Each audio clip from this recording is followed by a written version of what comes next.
Thank you, Tom.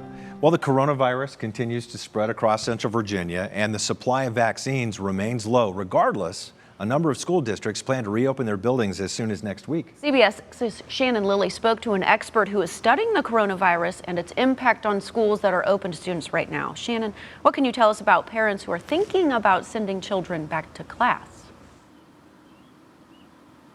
Well, Kristen, parents should know that health experts say mitigation strategies are working in preventing the spread of COVID-19 through schools. They say as long as schools are doing this safely, students can return to in-person learning safely, even though there is a high caseloads in the community. Now, Shatara Jackson is the school epidemiologist for Richmond Henrico public, private, and daycare facilities. She says even with the vaccine rollout, people should still practice mitigation strategies, even if you've already been vaccinated. And that includes social distancing, hand washing, mask wearing, staying home if you feel sick, among other things.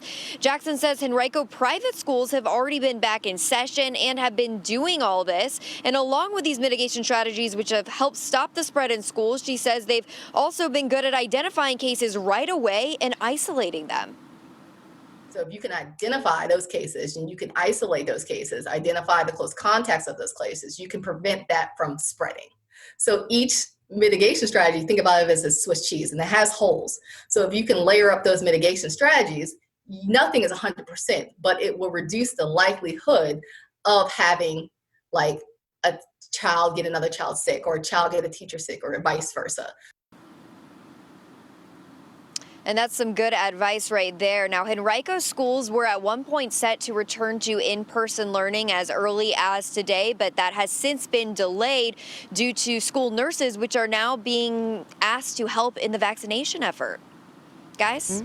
I like that Swiss cheese analogy. That was interesting. Layer them up. All right, Shannon Lilly reporting live for us. Thank you.